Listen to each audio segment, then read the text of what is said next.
Hey crafty people, it's Tasha, welcome back to my channel. Today I'm sharing a video that I originally shared over on the Wow Embossing page, and I hope that you enjoy it. Today we'll be embossing with stencils and talking about my tips for adding multiple layers of embossing on top of each other. I've got this stencil from the Meet Me at Midnight card kit. It actually came as one large stencil, but I've trimmed it down and we're just going to be working with that Reputation snake today. I'm just using some mint tape to secure my stencil to a 4 1/4 by 5.5 inch or A2 panel of Neenah Solar White. I'm also masking off those stars because I just want the snake for this portion. Now I'm using my Wow Embossing ink and a mini paper pouncer to apply my ink with. I didn't intend for it to go like this, but this first go is kind of a how not to do this. Starting with my ink pad, I should have re-inked it. I knew that I should, but I was just being lazy, I guess, so I didn't. And I'm not entirely sure how I managed it, but I really wasn't using the paper pouncer correctly. I kept getting frustrated because the spongy bit kept going back up inside the rim, which was stopping it from actually being able to touch the paper fully, especially with the stencil in place. At this point, I really didn't get the hype, but I must say that's fully on me. So I lifted my stencil and poured over some of my Hissss embossing powder, and as you can see, I did not get very good coverage with my ink. I decided to just heat set what little bit was there rather than brushing it off or getting a new panel. So now let's try this again. I'm going in with our ink refill tool. It's really very different than others that are on the market because of that fabulous rollable delivery. So I'm going up and down in small circles, just making sure that I cover the whole pad. This allows the ink to really penetrate the pad and spreads it out really well and evenly. So it's time for round 2, and it was at this moment that I discovered that you have to take the pouncer out of the case. I wondered why it kept pushing in there when I tried to pounce it, and at this point I was genuinely just laughing out loud at myself. So once you actually take the pouncer fully out of the case, it works fabulously. I'm just going around the whole image, regularly loading that pouncer up with more ink and making sure that I thoroughly ink up each section. Between using the tool correctly and having a juicy ink pad, this second round of inking was so much more successful. It's really important to give our powders a good shake before opening them, especially when it comes to the blends or glitter mixes, to make sure that it's all incorporated properly, as it is going to settle when not in use. As you can see, I have much better coverage now, and because I shook all that powder up, I've got a really good mix of all those colours, the sparkles and the mica flakes. Once this second layer, that's really more of a first layer, is fully heat set, I continued the steps again to add another layer of ink and powder on top.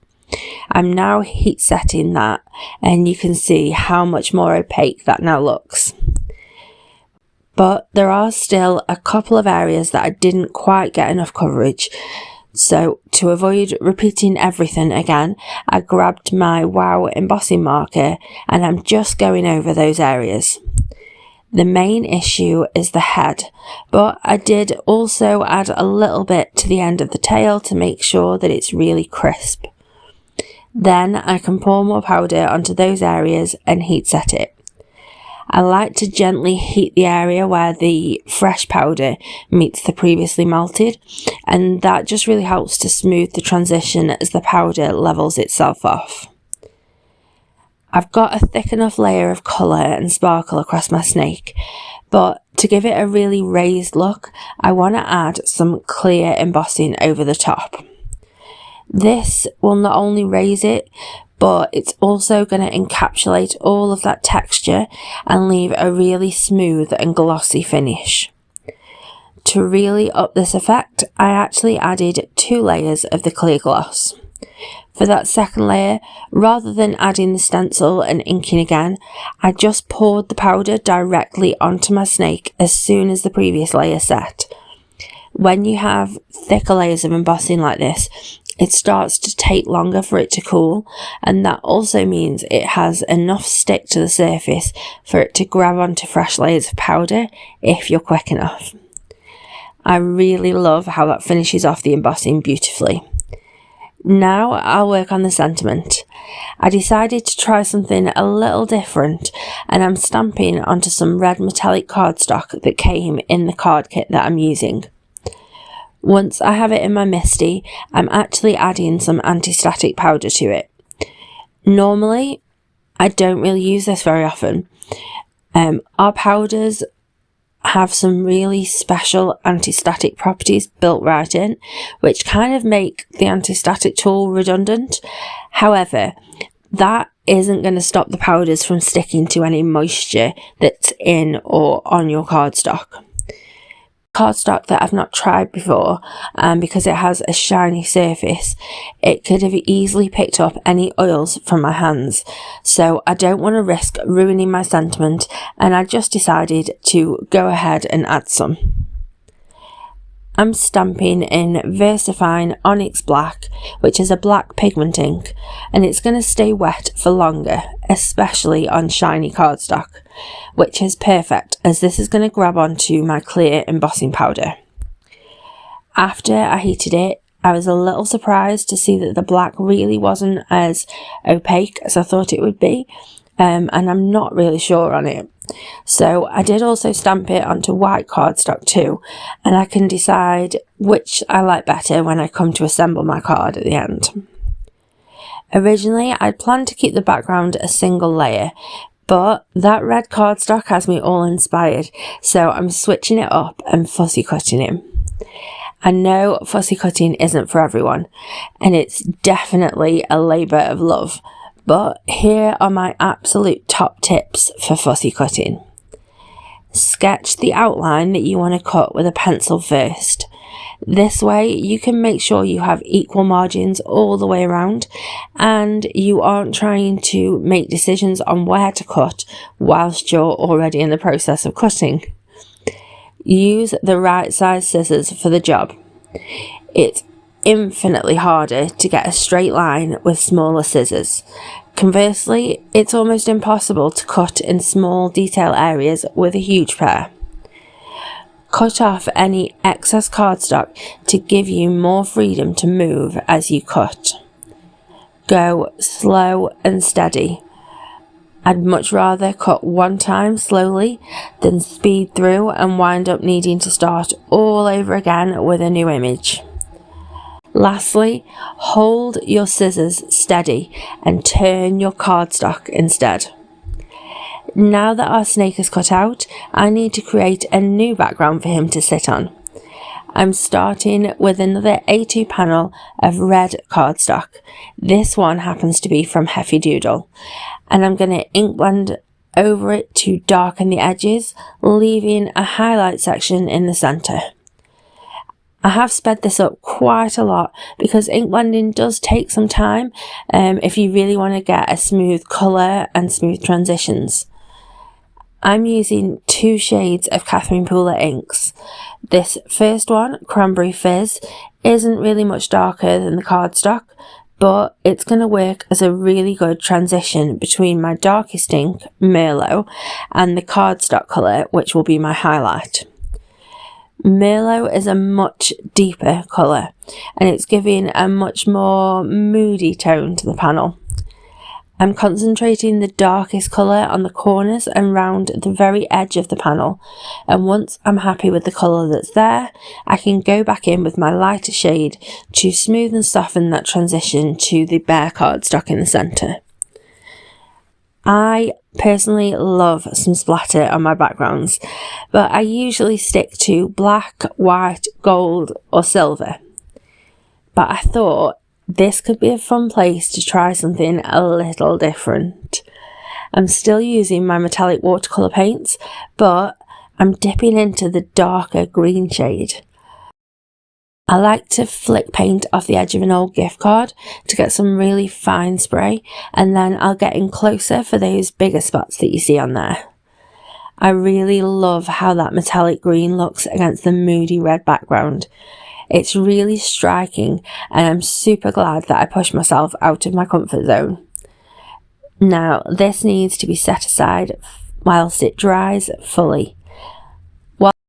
Whilst I'm quickly rubbing out any pencil that remains, you can see that I coloured the letters of my white sentiment, but then I decided that actually I hated it, so I opted for somewhere down the middle instead.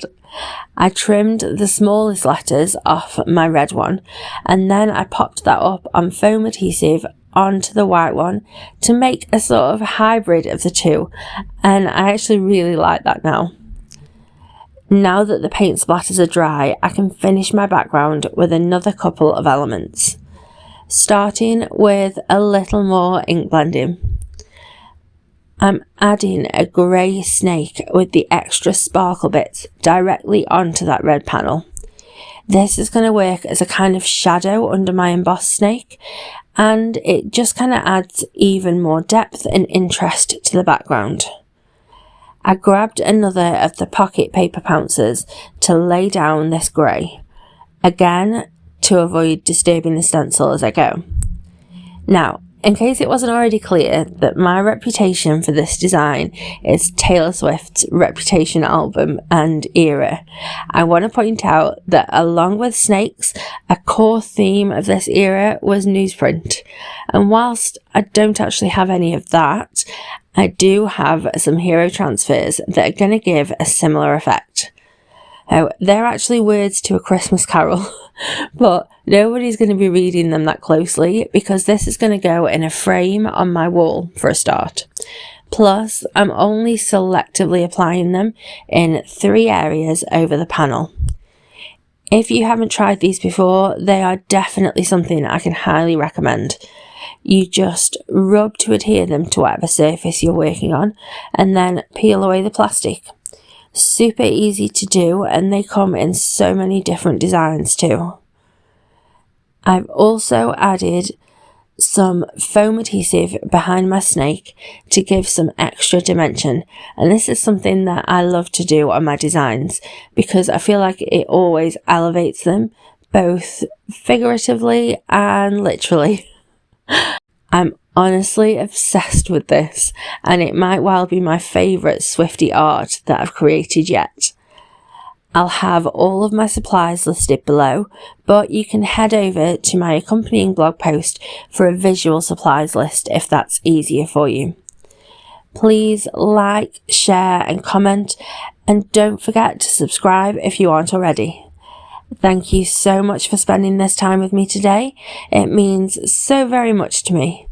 Have a lovely, happy, safe and wonderful week. Stay crafty. Bye.